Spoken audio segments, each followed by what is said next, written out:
Good morning, everyone, and welcome to this second day of this IFD conference on strong sustainability, how sustainable are net zero development trajectories. So my name is Etienne Espagne. I'm a senior climate economist at the World Bank, a former senior economist at IFD, and I'm very pleased to chair this session on fiscal aspects of green transition. So welcome to everyone here in the room, but also I see that we have more than 30 persons online. And we have three presentations this morning. Mr. Thomas Baioni, who is here with us, macroeconomist at the Universidad Nacional de La Plata in Argentina. Mr. Andeas Lichtenberger, who is online, I think, so professor researcher at ETH in Switzerland, and Dr. Achilleas Mantes, economist at the GEMMES Macroeconomic Modelling Unit at AFD, and he's online as well from Greece. So welcome to all the presenters. And we will start with Mr. Thomas Baioni with a paper on the economic impact of California's cap and trade program, an interrupted time series analysis with a matching approach. So you have 20 minutes presentation. Great. The floor is yours. Can you hear me well? Perfect. Let me just check. Great. So, hello everyone, nice to meet you. First of all, I wanted to thank the AFT for this amazing opportunity, to Etienne for moderating this session, and to everyone listening here.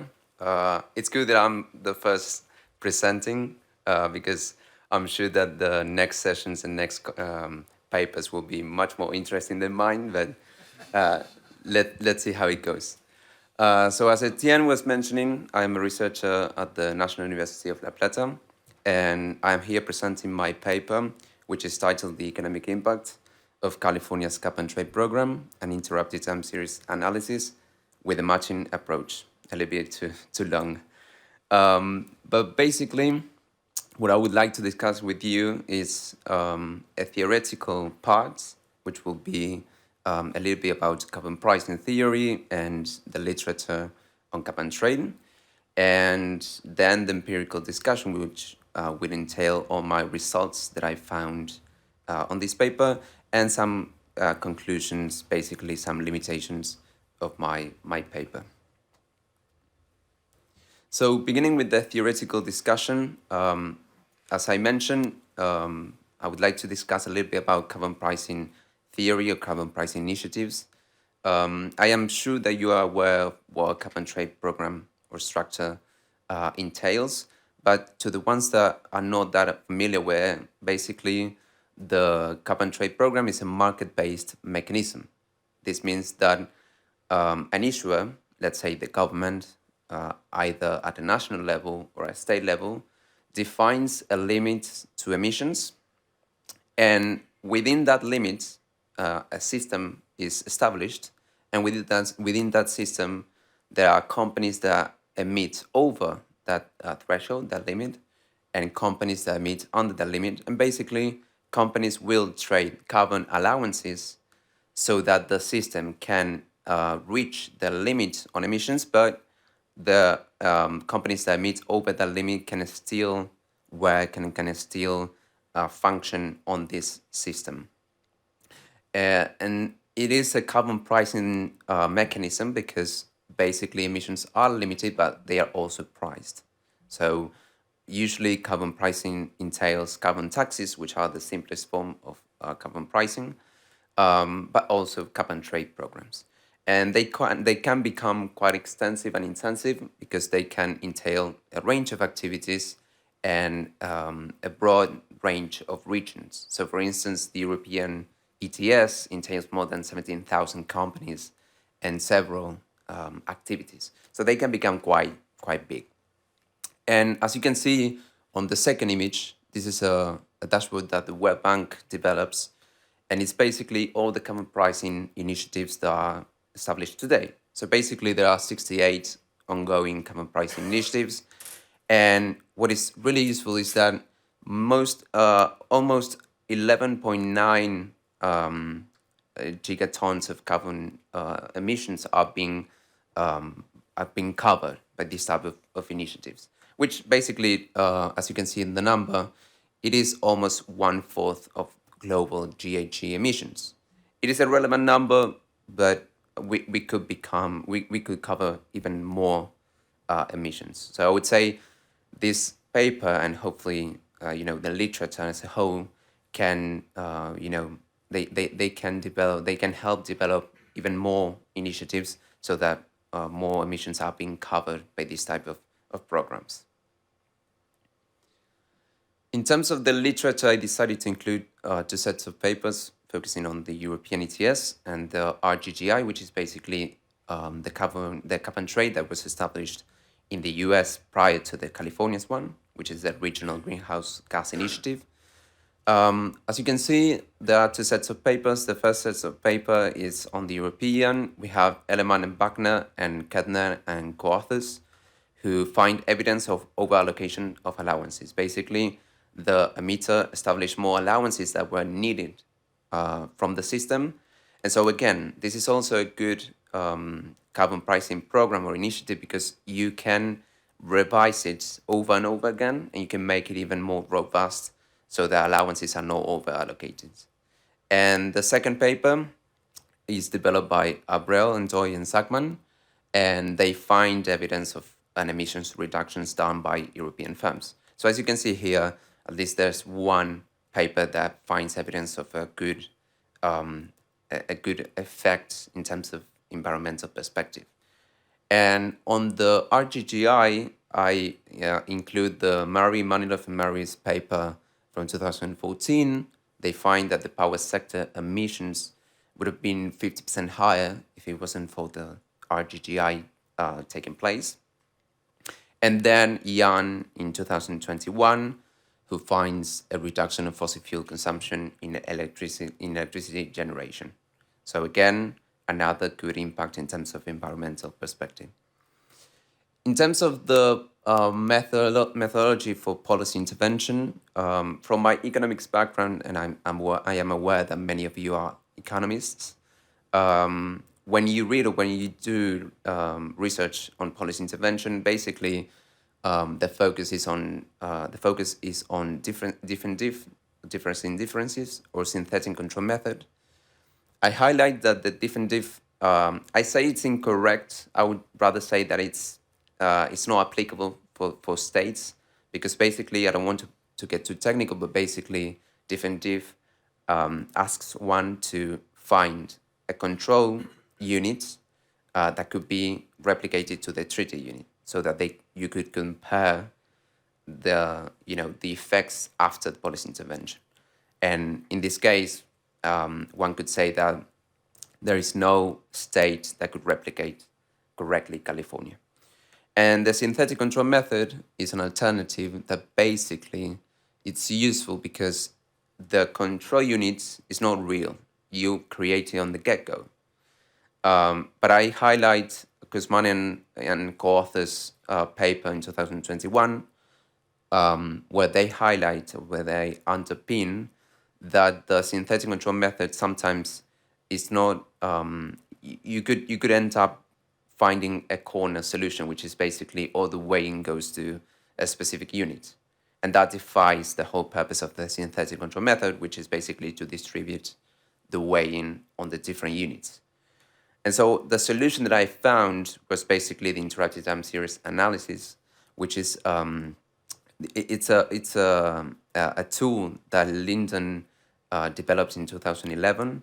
Again, I want to get too technical, but basically, as you can see on the image, you find pre-intervention, post-intervention data. You have the year or a specific time parameter where the intervention occurs, and what this tool wants you to compare is the control versus the treated levels and trend. So in terms of the restrictions, I would say it's more it restricts you more than diff and diff, because diff and diff only asks you to to have the assumption of parallel trends. Again, I don't want to get too technical, but basically this tool asks you for the control and the treaty to have to not be statistically different in terms of levels and in terms of trend. And then once the intervention occurs, you would find, or you would look at the trend and levels to see how they have changed. So in terms of parameters, basically B4, as you can see there, and B5, we would like not to be statistically significant, but B6 and B7, you would like to be statistically significant, which means that the intervention that occurred had a positive impact or had an impact on the specific metric. Now the empirical discussion, which I would say it's more interesting than the whole theoretical. In my model, I include 4 variables. So in terms of economic variables, I include the nominal and GDP indexes that take the level 100 in 2012, the per capita personal income, and then, which is measured in US dollars, and then a proxy for environmental, which is basically the renewable sources of electricity generation. Again, it's an index. It takes the value 100 in 2012. As you can see here, we have first the nominal and real GDP indexes. What you see on the graph is basically that before the vertical line, which is the year that the intervention occurred, you see that there's no difference between the California's trend or level and the control that is being structured. But after the intervention, there's a significant difference. That means that this type of policy generated positive impact. In this case, in the nominal GDP index, so as you can see here, the most important number is the model 3, which includes some covariates and the matching algorithm. And the number is 2.6, which is basically a percentage point. So one could say that nominal GDP index in California grew by or outperformed the control by 2.6 percentage points. And then with respect to the real GDP index, which is basically the second graph, you can see that pre-intervention, there's a significant difference in the first years, but then on the later years before the intervention, that difference vanishes. And it is this tool is very useful because since it takes averages, we don't really care about the difference in the prior years on the later years, but rather on the average of the whole intervention period. And again, after the intervention, there's a significant differences in trends, as you can see it in the numbers. In this case, the real GDP of California grew by 2.5 percentage points against the control units, the control states. Moving on with the per capita personal income, the first graph. Again, you can see that prior to the intervention, there's no difference. After the intervention, there's a difference. Even though the control unit seems to go up, the difference with respect to California is significant and positive. So basically, California's per capita personal income grew by 320 US dollars. So Californians are better off than the rest of the US states. And last but not least, the environmental proxy, again, the renewable sources of electricity generation. You can see that it seems to be a difference prior to the intervention, but it's not statistically different. And after the intervention, there's a significant shift in California's trend. And in terms of numbers, although it's only significant at the 10% level, basically the renewable sources of electricity generation in California grew by 5.6 again percentage points. So I found significant evidence of a greener transition or renewable transition done or accomplished by California. And to end up a little bit about a discussion and conclusion. So again, my paper finds that California's nominal and real GDP index has gone up, has grown by 2.6 percentage points and 2.5 percentage points respectively. Californians as a whole are better off than the rest of the US citizens, particularly in terms of per capita personal income, by $300. And last but not least, as I already stated, California's green transition, there's evidence of California's green transition in terms of the share of renewable sources in electricity generation by 5.6 percentage points. Some limitations of my paper, there are quite a few, so I highlighted four. First of all, external validity. I know that cap and trade programs are all over the world, but still this is focused on the US. So the conclusions that I found, couldn't be easily replicated or extrapolated to other regions or other countries. Again, the literature has found some significant evidence, but again, this is only focused on the US. The type of analysis that I do, this is state level analysis, but you could say that the company level analysis or approach could be even more interesting, because what we would like to see is how companies have reacted or have responded to this type of analysis. So again, this is a place to where there could be further investigation. My paper has an economic focus, although I have included an environmental proxy. I do not cover emissions, and I do not cover any type of social variable. Then again, it could be beneficial and it could be interesting to include those variables. And the last point is very interesting. So in 2014, California's ETS, or cap and trade program, was linked to that of Quebec. Basically, the idea is that California's corporates can trade with Canadian companies. So this is quite interesting because this is the first linked cap and trade program or structure. So I'd say it would be very interesting to see what the effects are and how they have, accomplished significant transition within different companies. And so that is it for today. If you have any questions or you want to debate about these topics, I leave my Twitter account and my email address. And I thank you all for listening to me.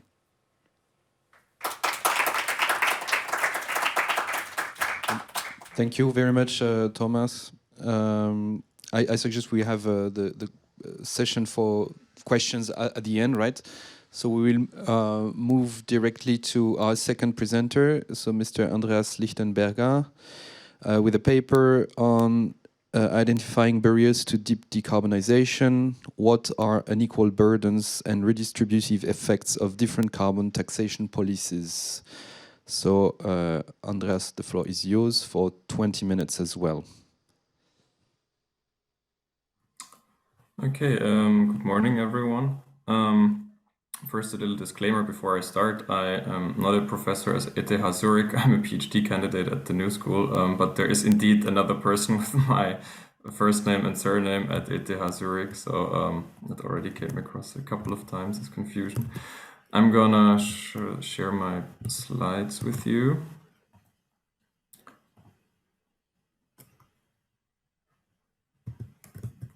Sorry, 1 second. Okay, here we go. I'm going to talk today about identifying barriers to deep decarbonization, unequal burdens, and redistributive effects of carbon taxation.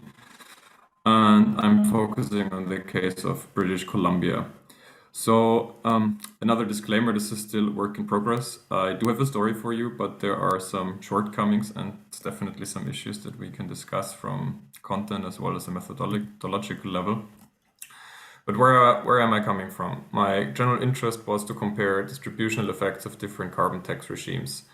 I thought it would be interesting, apart from many studies that already have been done on the ecological side, to look from to make the carbon tax a more socio-ecological issue, to understand their political feasibility.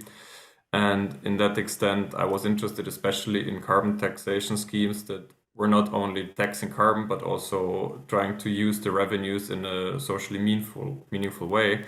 And so I thought about those carbon taxation schemes with revenue recycling mechanisms.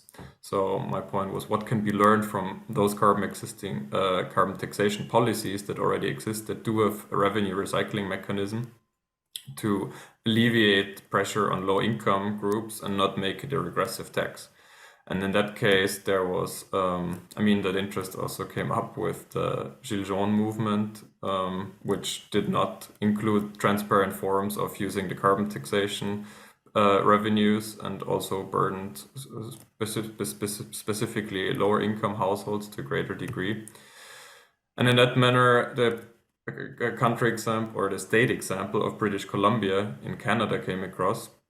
And I was wondering, what was the income distributional effect of that carbon tax that did come with the revenue recycling? So things that I've been specifically looking at was, how did the consumption behavior of different incomes group change? What is the overall effect of expenditure here of disposable income? What was the net tax burden for different income groups, and how were the revenues distributed?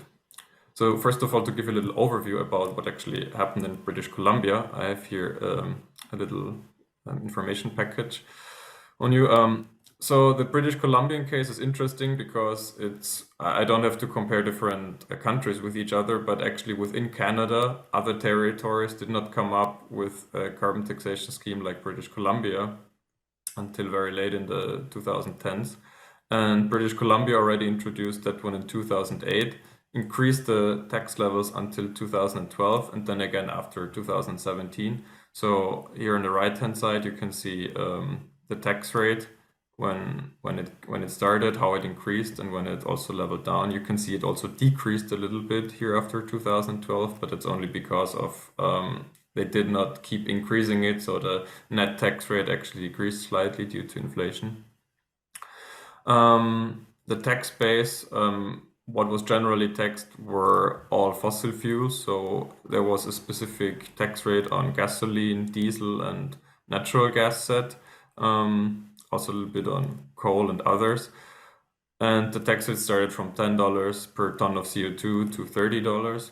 So in general, this is not a very high tax rate. So at the beginning, I was already cautious or skeptical if and what I would see, but you'll see that there is some effect, though it's not very strong. And especially the carbon tax neutral revenue recycling aspect to support low-income households came with the so-called British Columbia Carbon Tax Action Tax Credit. So that means that, I'm going to show it here on the right-hand side, that if you're a household that earns like above a certain threshold, you don't get anything. If you're in between, like this would be here for a household with 50K a year, there would be some revenue that you get back. And if you're kind of at a very low level of income, I think on the very right it's like below 40K, then you would get the max tax credit recycled back to incomes. Now the difficult part is that apart from this carbon tax credit, action tax credit, they also came with other recycling ideas, like also giving money back to some companies and rural homeowners. Though based on the data I have, I cannot assess those parts. So what I'm focusing on is specifically the British Columbia Carbon Action Tax Credit. To tell you something about the literature, the state of carbon prices is still quite low. So if you try to find Canada where it is now, since 2019, they actually started with the National Federal Canadian Tax. They're far below what the World Bank and other institutions are saying it would be necessary, namely somewhere above 100. And most of the regimes that you can see are far below. And if you would want to compare, which was my initial interest, like several countries with each other, you run into like severe differences of institutional specializations of what carbon tax actually is, because Spain, for instance, does have a carbon tax, but the coverage is like below 1% of the emissions because it only addresses fluorinated greenhouse gases.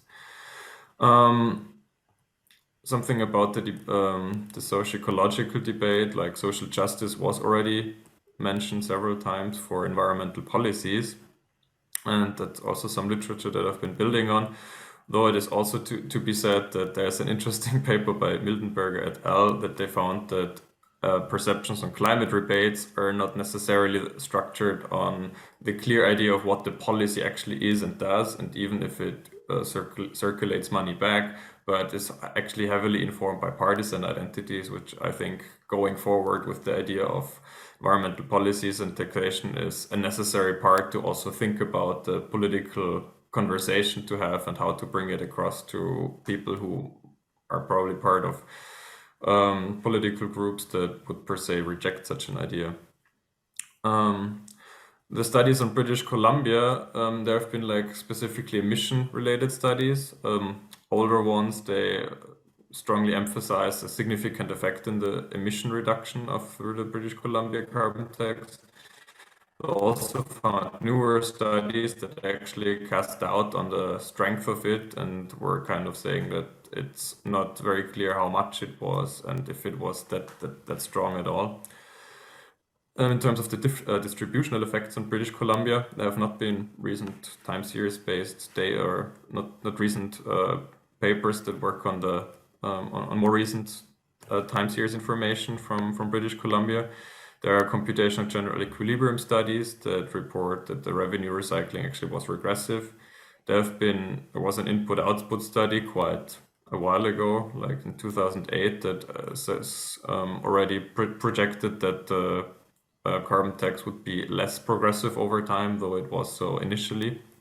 And there have also been social policy simulation studies that actually also were criticizing that some of the tax revenues were actually going back to big emitters and big corporates. So that's my entry point where I said, okay, I need to collect some data and see what I find. And I try to structure it with the variables of time. So I have annual data for different states in Canada.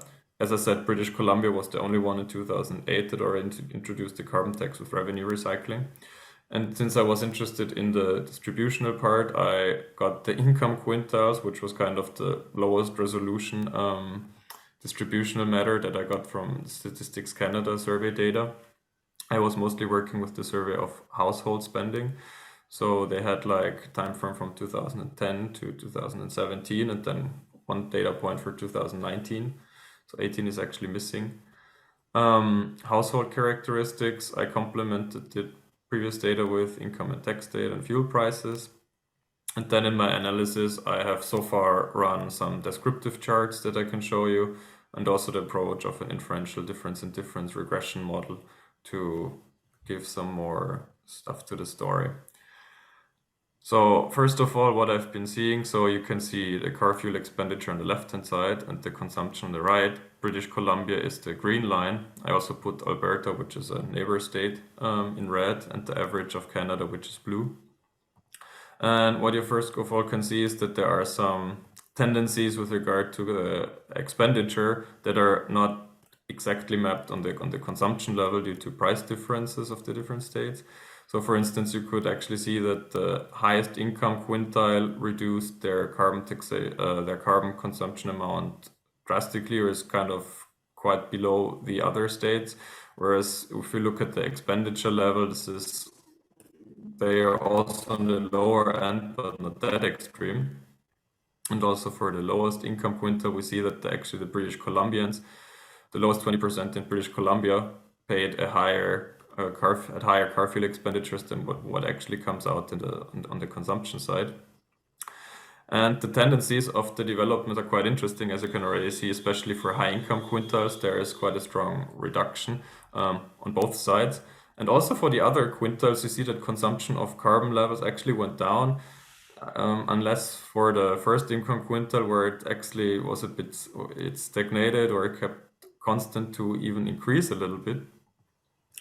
And if we try to include the information of what was the expenditure on carbon with relation to what the incomes were, we can see that incomes in generally increased a little bit or increased constantly throughout all income groups. You even see that a little bit for the first and the second income quintile here, though British Columbia here is again more at the lower end, or especially for the first income quintile.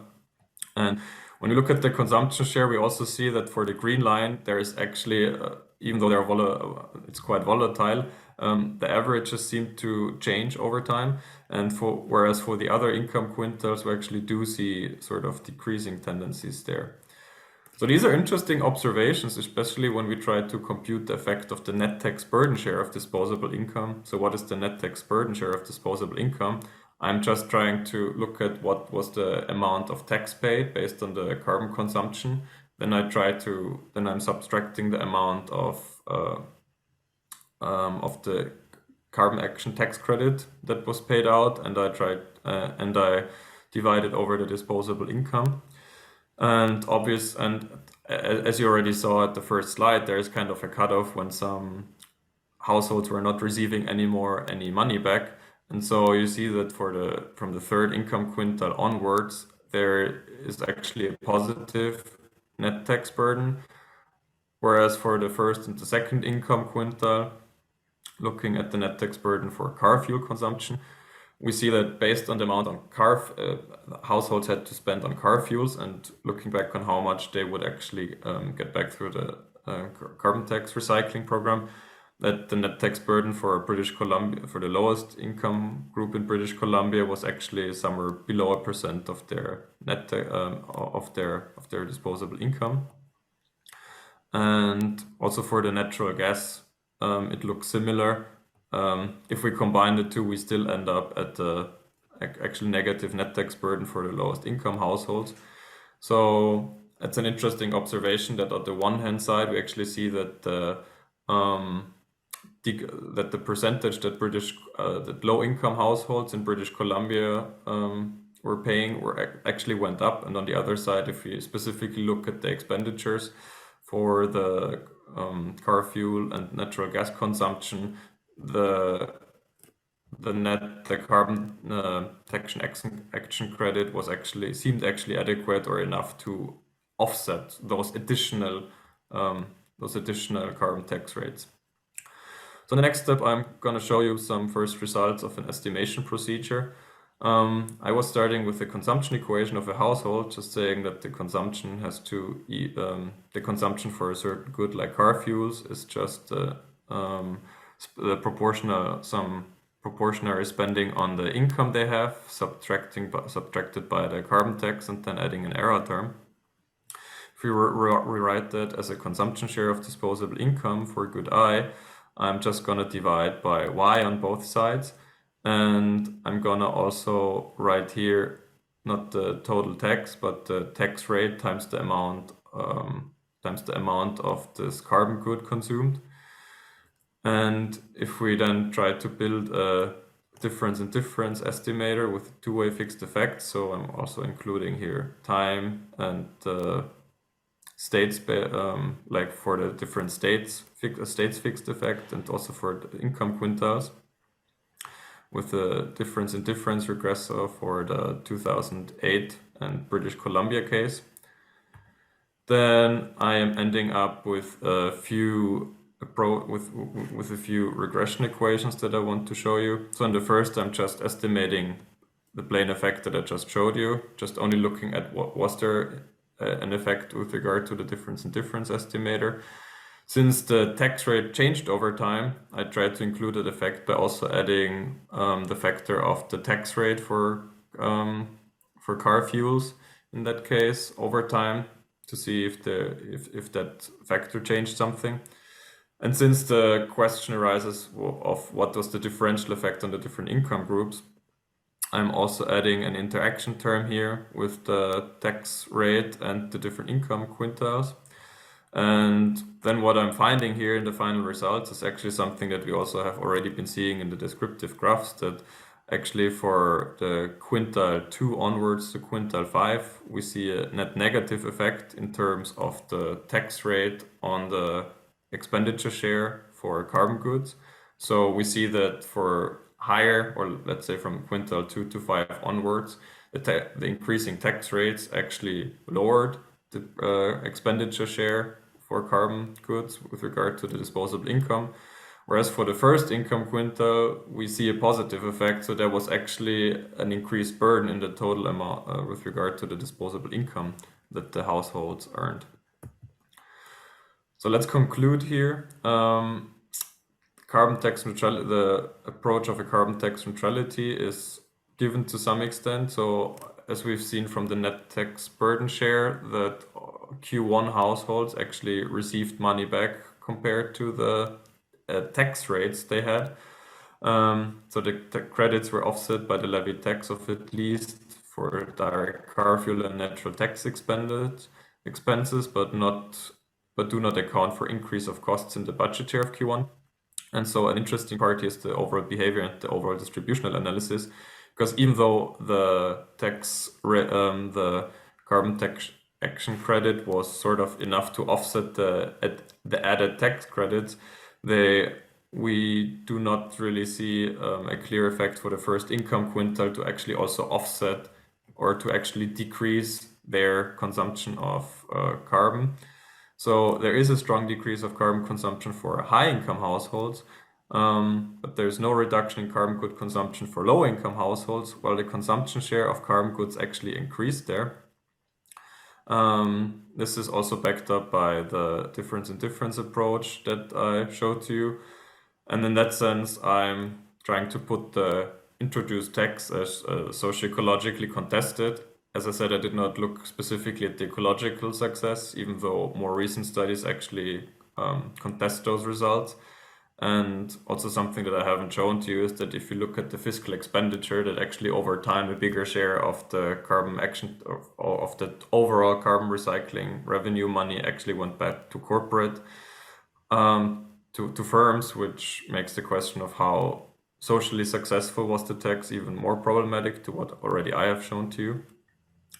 And in that sense, to also address the topic of deep decarbonization of the overall conference, I think it is especially necessary, so this here would be my take-home message. Carbon taxation, as I showed you, can have or seems to have some positive effects on different income groups, though it's not successful across the board or does show that there are different effects to how much different households earn.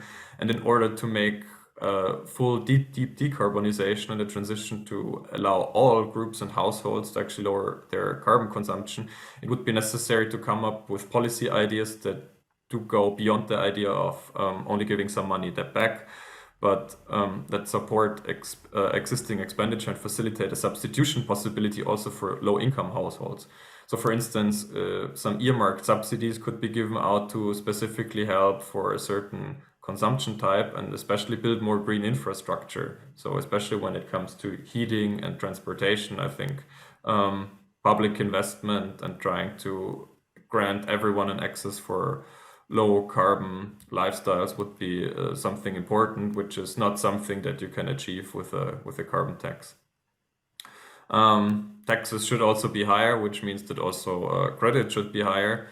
And then an idea for future, maybe also introduce some type of carbon taxes to specifically target brown luxury goods, which would then also not target low income groups, but actually give revenue and target specifically higher income groups. I have some limitations that we also can discuss, but since I'm beyond my time, I just thank you. My Twitter account is here, and I'm looking forward to the discussion. Very much. Thank you, Andreas. I think we can applaud. Thank you. Sorry for the error in the program, and I think I got the wrong version. So I just want to remind people online and here that we have the question session in the end. So, but you can already start asking questions online. Don't hesitate, and we will try to pass them through to the presenters afterwards. So our last presenter, Achilleas Mantes. If you're with us, okay, right. So the floor is yours for a paper called Rolling the Climate Dice in EMDEs, a finance-driven open economy model. 20 minutes.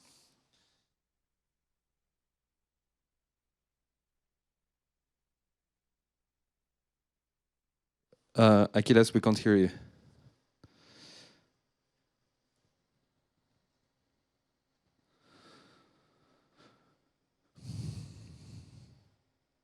No, doesn't work.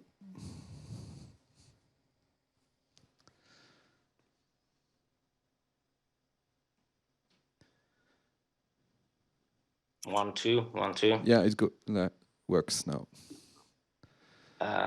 Okay, I had to unplug my headphones, but anyhow, okay. I'll continue like this. That's fine. So I will be presenting a model that we've been developing with my good colleagues at AFD, Devrim Yilmaz and Guillermo Magacho, and also with Etienne, who is kindly chairing this session today. So let me start by putting things in context, like in policy context. They say one picture is worth 1,000 words, and here we have 3 pictures.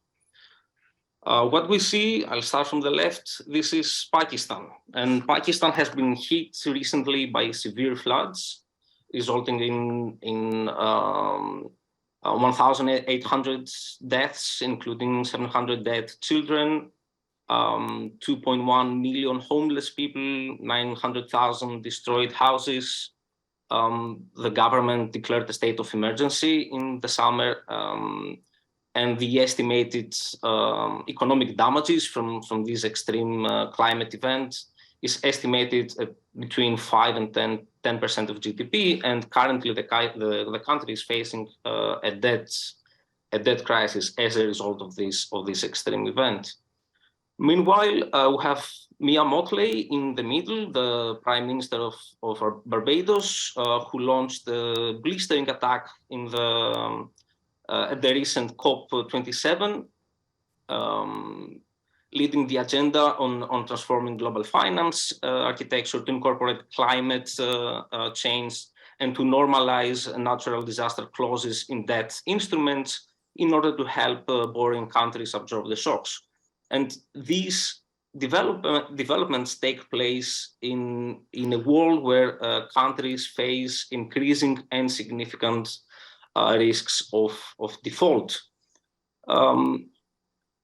In this context, we focus on 2 streams of literature, and these 2 streams of literature are interconnected, as you will see. On the one hand, we have climate change literature that focuses on climate change events and assesses the impacts of these events, and then assesses the impacts of adaptation policies in finance-driven open economies. And for instance, we have recent research by AFD's macroeconomic modeling team, GEMMES. Here I mention Yilmaz and et al., the Tunisian project, Godin et al., the Moroccan project. Etienne has worked extensively with other researchers on Vietnam to assess such climate change events. We have Gurdel and Monasterolo in a very recent paper assessing the climate physical risks in the case of Barbados. And then there is a very, very recent IMF paper, working paper by Haligate et al., where they implement bank stress tests with a particular focus on typhoon risks for the Philippines. And then the second stream of literature, again, very recent, focuses on sovereign climate debt instruments and climate resilient debt clauses. So we want to contribute to this literature And for this, we ask two research questions. First of all, we want to assess what are the macrofinancial effects of climate change-related extreme events in such finance-driven developing and emerging open economies. And we pay particular focus on the macro impacts that tend to amplify through financial channels, notably public and private debt increases, interest rate hikes, exchange rate adjustments, and so on. And after we assess the macrofinancial effects of climate change-related extreme events, we want to assess the effectiveness of specific financial instruments, such as a climate-resilient debt and climate-resilient debt clauses, which are expected to facilitate sovereign debt relief and financial stability. So how do we do it? What is the method that we follow? We do it through modeling, right? So we build on the current prototype stock flow consistent growth model for small open economies that has been developed by AFD's macroeconomists, because this captures in a very cohesive way the major macrofinancial channels and transmission mechanisms of climate damages. And it has three important advantages. First of all, it captures balance sheet effects and macrofinancial interactions. It models market disequilibria with heterogeneous adjustment speeds, relaxation speeds, following the Belfield School of Macrodynamics. And thirdly, it does all these interesting things in a nonlinear continuous time dynamics framework or in a system dynamics approach. And at the moment, for instance, the model that I'm going to present has 37 state variables, or 37 dimensions, which is not necessarily an advantage, but at least it gives a very, very comprehensive framework where we can track down all important macrofinancial variables. And we use this model for, as I said, for two reasons. First of all, we want to assess the emergence of macrofinancial imbalances due to extreme climate events. And then we want to test the capacity of small open economies to mitigate such imbalances via climate resilient debt clauses. This is a theoretical model, but it has been calibrated and built in a way that it fits adequately a wide range of emerging developing economies. I will skip the details of how the various ingredients of the model behave. I'll just go straight to the major transmission channels of climate change extreme events. As I will show you in a bit, we shock the model. We introduce some climate shocks, and in particular, we shock output, capital stock, and climate associated country risk. So what happens in the model is that output and production and capital stock are hit by a climate event, an extreme event. This raises unit costs, it raises inflation, it leads to reduced production, at least in the simulated horizon. This worsens the trade balance, and as a result, we have a real exchange rate depreciation. In the meantime, due to climate-induced risk, the international investment position and the country risk increases. This leads to a hike of the foreign rate. It leads to current account deficit in the immediate aftermath of the climate event, and this can potentially lead to currency crisis and a reduction of FX reserves for the country. Regarding the actual way that we introduce the climate shock, we use a stochastic approach. We use a distribution of climate event damages that we adapt from a catastrophe model in Hallegate et al. We focus on natural hazards and the impacts on tangible assets like buildings and infrastructure. This is how catastrophe models operate. And since our model is continuous time, we assume that the physical damages occur over 1 day. And again, we introduce such damages adapted from this catastrophe model in capital stock, output, country risk, and also expected profitability. And then we introduce a policy instrument. And what is this policy instrument? It is a climate resilient debt clause. So what this equation says essentially is that in the absence of any climate event, the government pays an interest on its debt, and this interest depends on the debt to GDP ratio. If we have a climate event, the country will not pay any interest. It will defer all interest payments for 2 years. And after 2 years, it will continue paying interest, including the interest payments that have been accumulated over these 2 years. So just to clarify, this is not a default. This is a climate resilient debt clause. So investors do know, they incorporate these clauses in their investment decisions when they buy government bonds. And they do know before they buy that in the event, in the case of a climate event, they will receive their interest, but at the end of the climate, after 2 years after the climate event. So let's see the results. So what do we have? We have 4 scenarios. So the blue line is the baseline scenario in the absence of any climate risk, where any climate event where the country is at its balanced path.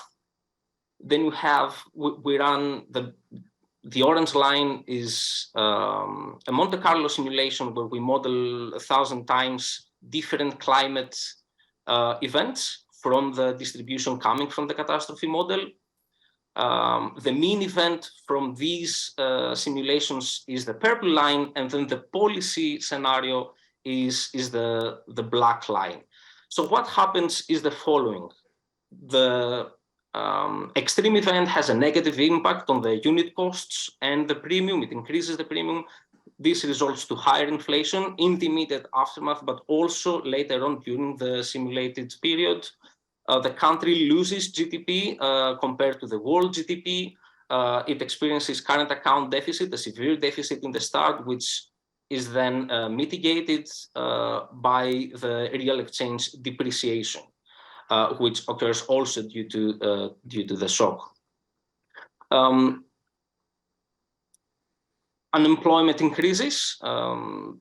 So the employment rate falls. This is again because of the climate damages on output and capital stock, resulting to unemployment.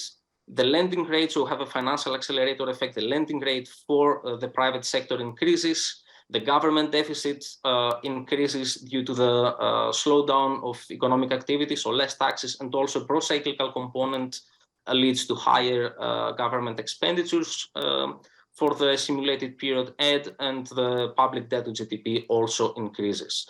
And then I'll finish with the 2 last plots. We have the FX reserves as a percentage to GDP falling for the simulated period. And also, even though we don't have at the moment any defaults in the model, the bank's own funds, the bank's capital ratio also falls due to the extreme event. And I'll just discuss relatively briefly what are the implications of the climate debt instrument policy. I'll start again from this slide. It is slightly deflationary, so it mitigates the effects of the shock on inflation and also on the real exchange rate. So it mitigates the depreciation, obviously, because it stops all the outflows of income due to debt payments for the duration of the shock. But most importantly, looking at the government deficit, what it does is that it creates fiscal space, which is very, very evident from the simulation. And also it mitigates the impact of the climate event on the public debt to GDP ratio. It has a slight negative effect on the employment rate, and bear with me, this is because in case anybody is wondering, in the model, economic activity and especially investment depends on expected profitability, and by deferring all interest payments, it reduces income from interest payments and therefore consumption out of this income. So this has a slight negative effect on overall economic activity. But again, this is because we do create this fiscal space. The government could use could take advantage of this fiscal space in order to spend in reconstruction efforts, adaptation capital, and so on and so forth. It has a positive effect on the lending rate in the sense that it has a crowding in effect, reducing the lending rate, and especially during the 2 years of the interest payment deferrals, it has a positive effect on the FX reserves that stay in the country, which is needed the most, as the country will need the FX during that period. So, going into the conclusion of my presentation, what we currently show with this simulation exercise is that in the absence of climate resilient financial instruments, we do observe the emergence of macro financial imbalances, and especially when we look at the debt to GDP and government deficit, as well as the exchange rate and the FX reserves and unemployment. And then we assess the effectiveness of such instruments, and we see that these climate resilient financial instruments have the ability to mitigate the effects of extreme climate events on macro-financial imbalances, as they allow the country to have they allow the government to have some fiscal space that later can be used for adaptation and reconstruction policies. And as I said, this is work in process, so we're still thinking of ways to evolve these projects. We are thinking that we could incorporate some default probabilities for the private and the public sector. We could incorporate macroprudential policies, such as some capital buffers to protect the bank's own funds and to allow them to provide loans during the simulated period. And we can also specify this model for countries, for specific countries, for empirical applications where the calibration and estimation are adapted for specific countries, and the balance sheet structures are adapted as well. And you can see how this is done today if you attend later Devrim Yilmaz's presentation on Morocco, or if you have already attended Antoine Godin's presentation today. And here I will stop. I'm happy to continue if you want during the discussion. Thank you. Thank you, Achilleas. Thank you very much. Thank you to all presenters. So now it's time for questions. So we can take questions from the audience here in the room. So I see one person. So on the 3 presentation, 2 persons. Okay. So thank you for these very interesting presentations. I'm a retiree from AFD. My question is to Thomas.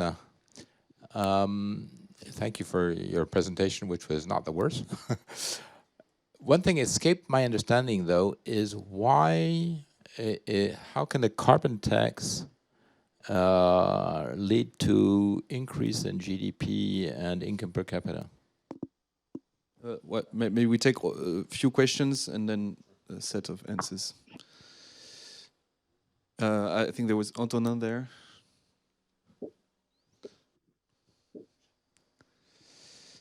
Thank you very much for the presentation. They were all very interesting. I have 2 questions, one for the first presenter, so Thomas. So I don't really understand the link we made between, more or less the same question, but put in another way, the link between GDP and this cap and trade system. It appears to me that it's just the year it has been done, and so it's if I understand correctly, and so then maybe there are other possible explanation, you know, that this year is an interruption in your time series, and it's not linked to the implementation of a cap and trade system. So that was my first question. And the second question was for Achilleas about this catastrophe that you have in your models. It seems to me that you have only one catastrophe and then you have none. I was wondering what happened if you have repeated catastrophes, and then whether it's climate resilient bond is still possible, because if you have every 2 years a catastrophe, I will assume that investors would not implement this kind of thing. So I was wondering the relationship between how many times you have catastrophe, let's say in a decade, and this type of financial instrument. Thank you. Is there any other question in the room? So I would just add one or two questions on my side, and then we can have a set of answers. So yes, on the first presentation as well, this GDP effect was quite not strange, but we will.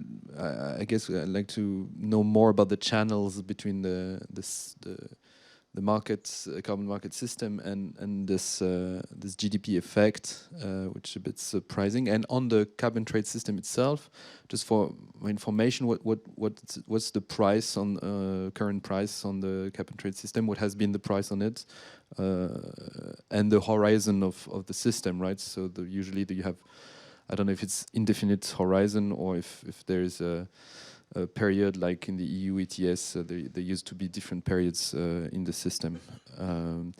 So this were my main questions. Thank you. Perfect. Can you hear me well? Yeah. Okay, so with the first two questions, the idea is that we have the control units that have not developed this carbon trade program, and we have California. So in terms of econometric conclusion, we could say that there's causality because you are comparing a control unit that have not developed this program against one that has. Again, it is useful to see different channels. This is only at a state level, but maybe if you go down to a more disaggregated level, you could see how the channels have worked in terms of the GDP. But I appreciate your concerns, and to be honest, I don't have any other type of answer than to say I could look at it and develop another, for instance, another approach. And specifically to Etienne's question, I don't remember the price, to be honest. It has been revised every year, as in the European ETS. But again, I'm not familiar, I don't remember the price that the carbon price. So yeah. All right. So thank you. Maybe Achilleas on the question of Antonin. Yeah. Although I can say if you want. I'll try to answer, Okay, but of course we can introduce more climate shocks, but I don't think that this climate financial instrument is magic, right? It can help mitigate the effects, but if we are in Tim Lenton's presentation yesterday was very instructive in that sense. If we reach a point where many tipping points are reached and the continent is on fire, then obviously such policies will not be enough. We would probably need some international climate funds that can assist these countries in this case. Maybe one related point that I should mention is that this distribution of coming from the catastrophe model incorporates climate change.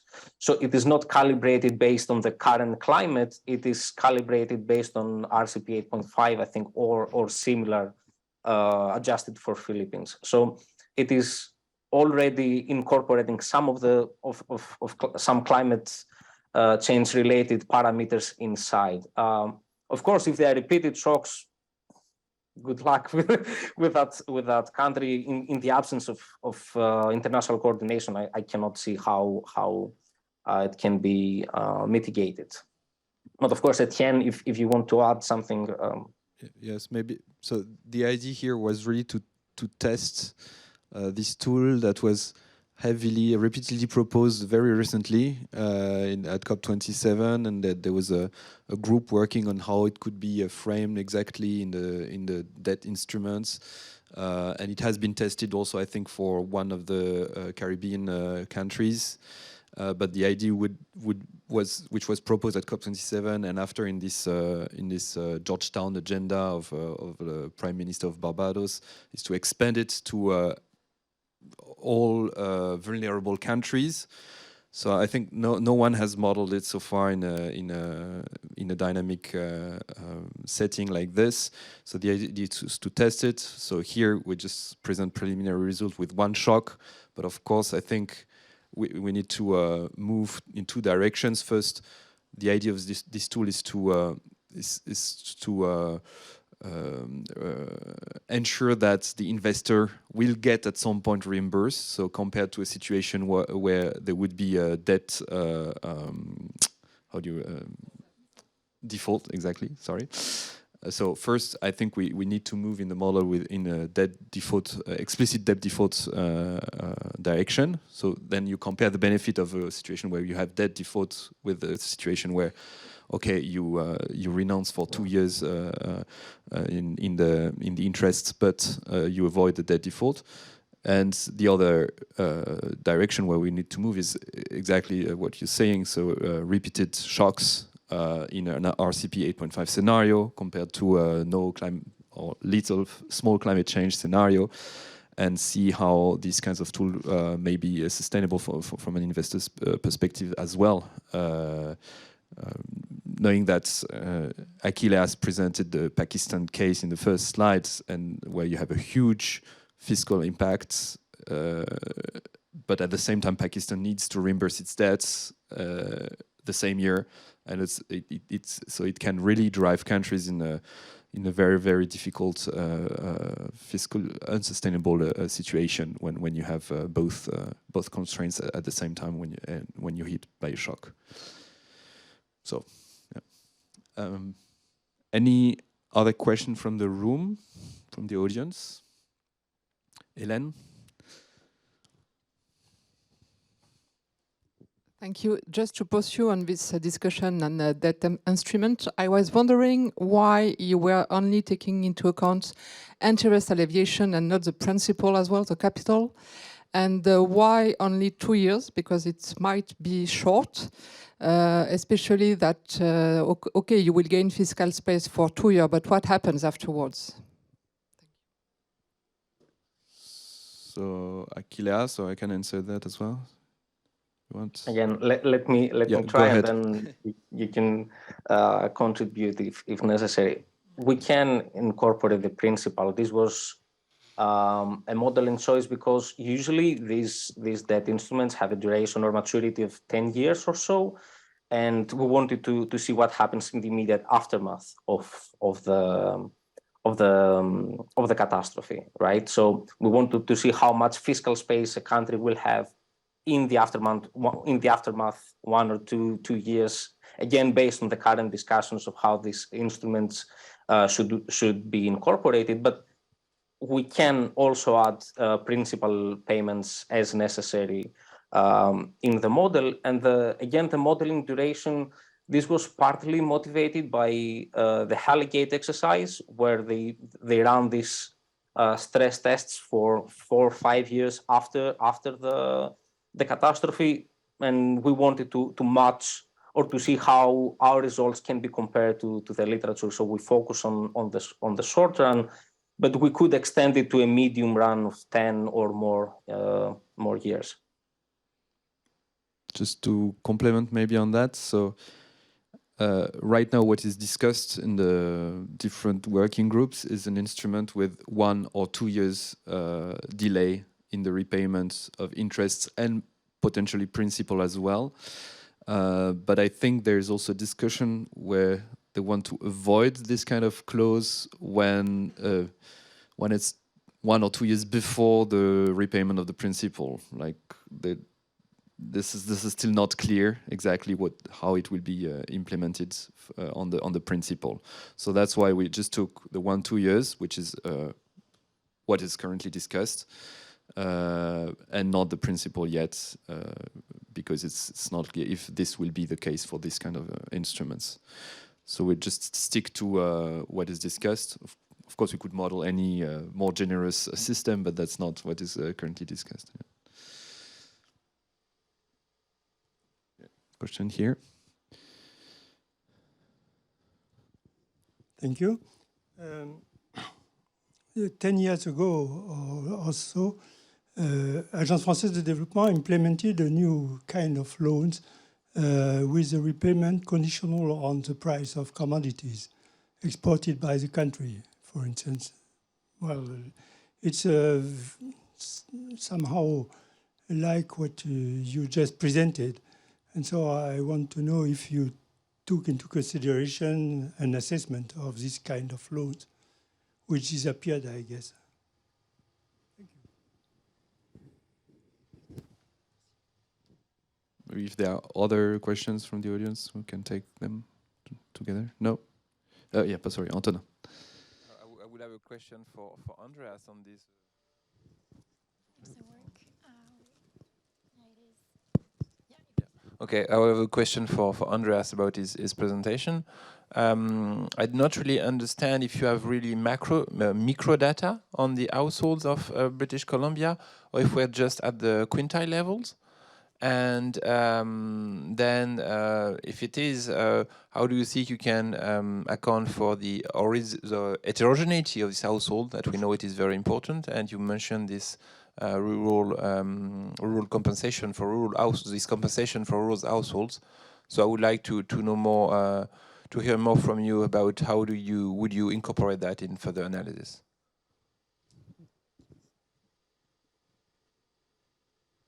Thank you, Carl Bernadac. I will thank you for the very interesting presentations. I have a question also on the debt mechanism, and sorry if I missed a point. Is it discussed for debt emitted from a public institution, or is it for all kind of investors? And if so, is the test calibrated to be sustainable, financially sustainable for the investors, or more for the, I would say, the fiscal space that it produces, and then you have to have an additional mechanism to back, I would say, the investors for them to be financially sustainable. Thank you. Okay, thank you for this new set of questions. So I guess we can have elements of answers. Maybe Andreas first. Yeah, thanks for the questions. I think a big issue of the project is definitely that the granularity of the data isn't as high as one wished to be, but I think that's always the case. The household survey of expenditure in British Columbia is done in a way that what is provided on a yearly level is only available for the household quintiles. So there is no way that I could have on a yearly basis more than the quintile-based data, but to account for some other things like the composition of rural homeowners, I could, for instance, see like what's the share of rural homeowners in British Columbia for each of the in the income share with other demographic data. So I think the only thing that I also still want to do but can't do there is to account like on a basis of weighing like groups differently and trying to account for a certain share of the demand. But also the rural homeowner bonus, I think it's capped at a max of $200 and also wasn't there all the time. I think they introduced it in 2013. So again, there is some more volatility in terms of how the policies were put into place. Thank you, Andreas. Achilleas, you want to answer the two questions you have? I'll start from the last one. So let me try to clarify a little bit again how this debt instrument works, or how actually the government operates. The government has expenditures and tax income, and it finances the deficit by issuing debt. Part of this debt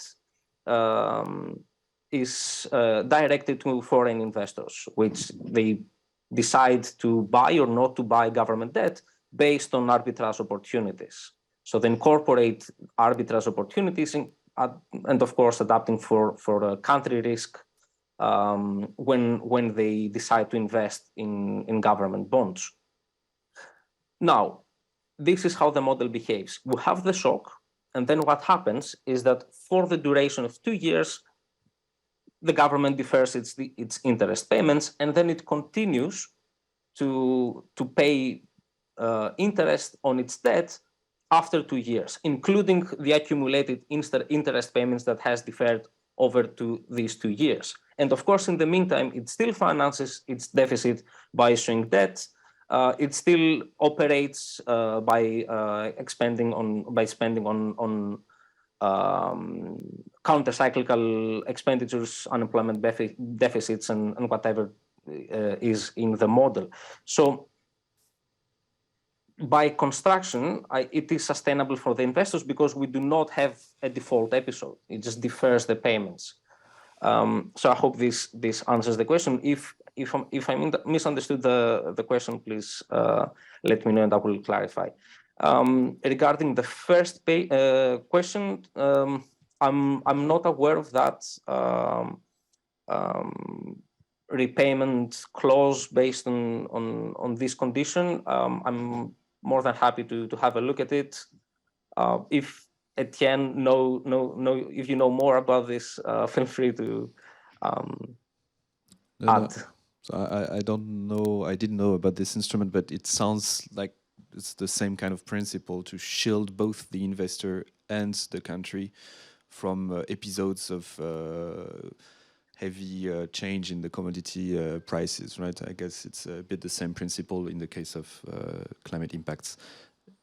One question for Hélène, but as a complement, really, from the investor's perspective, and that's why it's not such a generous instrument as well. It's just that the investor wants to avoid the debt default. So it's an arbitrage between debt default and investing, but agreeing that when such events strike, then there is a delay in the repayment. That's how the arbitrage is built. Hélène, yeah. It's not a question, it's just to complement the answer to Mark's question on the counter-cyclical loan we developed at the EFD 10 years ago. Yes, of course, it's underlying the same mechanism, except it was not a shock on extreme events, but on term of trade for developing countries.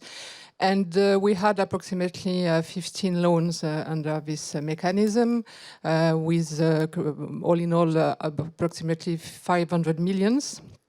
That's true that this instrument has been abandoned. Why? Because we were the only donors to put in place this kind of instrument. And of course, AFD is very tiny compared to other donors. So the impact was really not good. And we preferred to go to other type of instruments, providing, more fund in case of shocks. But we know that now this kind of mechanism is coming back, so that's why we hope that we will be able to capitalize on what we did previous years ago to put in place this type of mechanism. One question for Devrim. Hello, is this working? No, no. Just one thing about what Carl said about who compensates the investors. I think he's making a different point because, as you know, the interest payments on government bonds is a source of income for both domestic investors and foreign investors. Now, in the domestic case, households are holding these things, firms are holding, pension funds are holding government bonds. So if you cut the interest payments for these institutions for 2 years, it's going to have impacts on their balance sheets and also to the international investors. So I think that was, at least that's how I understood what Carl was trying to say, if I got that right, maybe. And in that case, yeah, I guess for the domestic investors, the central banks might have to get involved to make sure that the cash flow that has disappeared for the non-payment is somewhat compensated by someone, because otherwise companies, households, or pension funds might run into cash flow problems because the interest payments will be cut for 2 years. So yeah, in that sense, there might be need for some sort of an extra body, either a monetary policy body or somebody like that is going to intervene at that point and make sure that that cash flow actually is taking place during those 2 years. I just wanted to raise this issue. That's it. Thank you, Devrim. Guillerme, one point as well. Just to complement a little bit, one of the issues that Achilleas talked about when you have the fiscal space. One thing that which is basically the principle of having a measure like this, is okay. You have fiscal space for spending in reconstruction, for reactivating the economy, so we can have, like, with these measure, for example. Of course, there are others, but with this, we can have some possibilities of rebuilding and maybe avoiding some other impacts and other catastrophe. Yeah, like these, because like once you have once, the probability of having another is always increasing. So it's like, especially in these scenarios that we're having, like 8.5, RCP 8.5. So it's the interesting thing is, like, you have the fiscal space, you have money for reconstruction, and then what happens in the dynamics time is how important it is for paying the debt afterwards. So it's like that's an important issue, I think. Thank you, Guillerme. So I guess it was more a compliment than a question. We have 2 minutes left, so time for one last question, maybe. You want? No. Sorry? I think no. So far there are no questions on the chat. So, and yeah, please.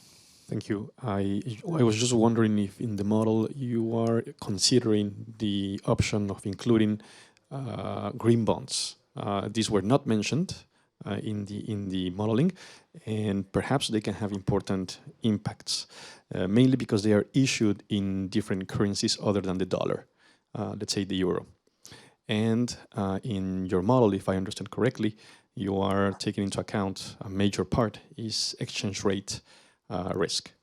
So that if exchange rate risk is related only to the dollar, other currencies are left out. So are you considering to include these, or can you incorporate it? Thank you. And really last answer, Achilleas, and then we'll have to close. I'll start from the last one. We don't have green bonds in the model. I don't think that we wanted to incorporate green bonds in this exercise. There are other SFC models that test it. For instance, Define is a global SFC model. It incorporates green bonds and green finance, green QE, and all sorts of related stuff in there. So I would direct towards this literature if necessary. But I don't think the main point here was to introduce them. We can think about it. I haven't thought about introducing green bonds, to be honest. I'll take a note of it. Regarding the exchange risk, at the moment is a function of the net international investment position and the climate-related risk that kicks in after the shock. And this is a theoretical model, so it is assumed it is calibrated vis-a-vis the dollar, so no other currencies. When we consider FX, we consider the dollar. Of course, if we apply this for a specific country, we will need to have a look at the balance sheets and, if necessary, amend depending on what we see on the balance sheets of the banking and the private sector. And a last point on what Devrim and Guillerme said, especially Devrim's comment. Of course, the government can prioritize domestic investors. There is a moral hazard issue there. I'm not a classical economist, as you know, but this can be potentially important, especially in a policy context. But in principle, it can prioritize domestic investors. And again, what Guillerme said is important. At the moment, you cut these interest payments, you slow down accumulation in the short term because there is no demand, because these interest payments is income for investors, banks, and so on and so forth. And from this income, we have expenses later on in terms of in investment, consumption, and so on and so forth. And this profit-led effect, if you want, is currently missing.